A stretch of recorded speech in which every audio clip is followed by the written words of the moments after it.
Have you ever had the perfect opportunity to get revenge on someone who wronged you? What did you do? In the rugged hills of ancient Israel, a young man faced this very choice, not once, but twice. Welcome back to our journey through the Bible. This is the story of David and Saul, a tale not about swords and conquest, but about incredible restraint, faith, and what happens when you have every reason to take matters into your own hands and choose not to. Let's go back a bit. David wasn't born a king. He was a shepherd boy, the youngest of 8 brothers. But God saw something special in his heart. The prophet Samuel anointed him the next king of Israel, even though he was just a boy. Soon after, David, armed with only a sling and unshakable faith, defeated the giant Goliath. The people sang his praises. Saul has killed his thousands, and David his 10,000s. That song planted a seed of jealousy in King Saul's heart. Saul, who had once been chosen by God, let fear and hatred consume him. He saw David as a threat. He threw spears at him, sent him on deadly missions, and plotted against him. Finally, Saul ordered his men to kill David, forcing him to flee into the wilderness. David became a fugitive, hunted by the very king he had served. But in that desert, David made a choice that would define him.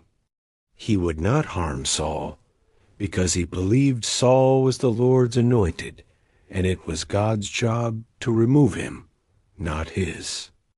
This brings us to our first moment of truth in a cave at En-Gedi.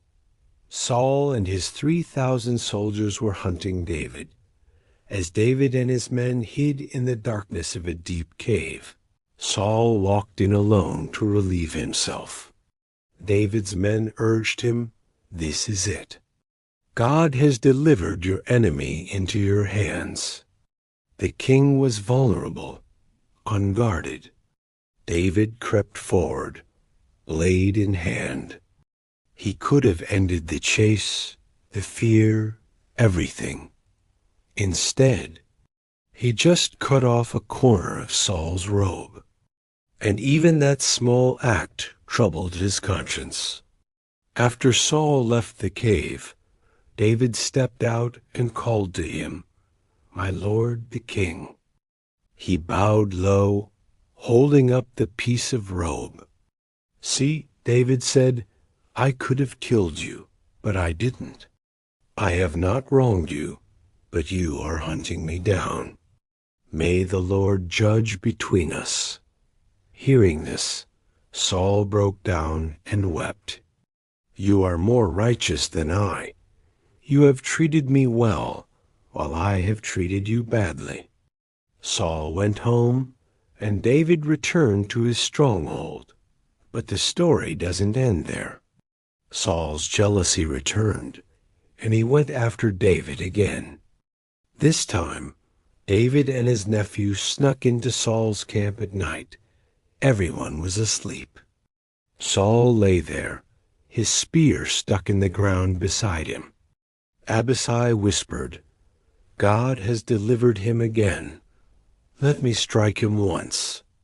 But David refused. Who can lay a hand on the Lord's anointed and be guiltless?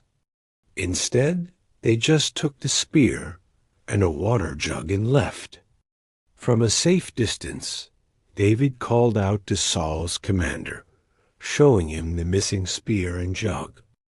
Saul woke up, recognized David's voice, and once again was filled with remorse. "I have sinned. I have acted like a fool." David returned the spear, declaring, "The Lord rewards righteousness. I would not lay a hand on the Lord's anointed." So why did David say no? Twice he had the chance to take the throne, to end his suffering. He said no, not out of weakness, but out of profound trust. He believed that if God had promised him the kingdom, God would deliver it in his own time and in his own way. David's story teaches us that vengeance belongs to God. Our job is to be faithful while we wait. How often do we want to force a situation or get even? David shows us that true strength is choosing not to act when you have every power to do so. In the end, David became one of Israel's greatest kings, not through revenge, but through faithfulness. As he wrote in the Psalms, "Wait for the Lord. Be strong and take heart and wait for the Lord." Thanks for watching.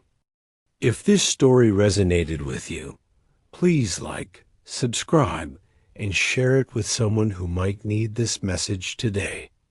God bless.